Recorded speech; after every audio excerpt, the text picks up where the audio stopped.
So for today's video mga kamitin, kakabit na natin yung ginawa kong ilaw dito sa ano natin, bamboo. So ito mga kamitin, panoorin nyo.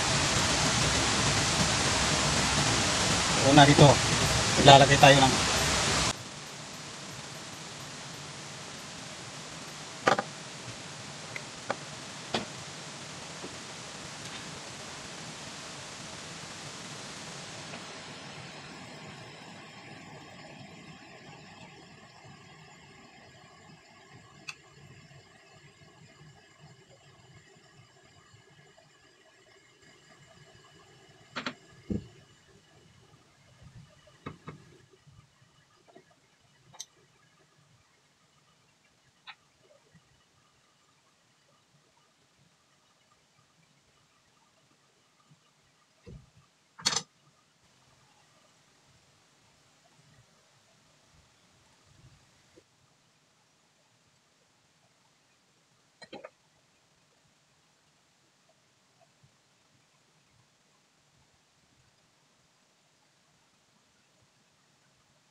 so dito mga kamitin, hindi na po natin napakita yung pagkakabit natin sa wire dahil wala tayong cameraman.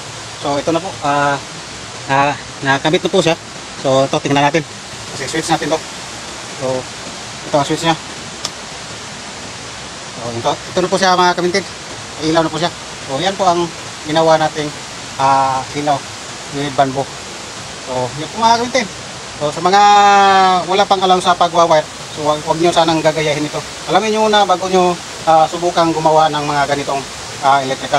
Kasi sa akin, kahit na hindi ako nakapag-aral ng ganito, so inalam ko muna bago ko subukan gawin itong mga ganitong pagwa-wiring. So yan po mga kamitin, ang ilaw po natin ay gumana na po. Yan, pinatay ko na yung switch, so wala na siyang ilaw. So yan lang po, pakisupport po, AC Maintenance. Maraming salamat.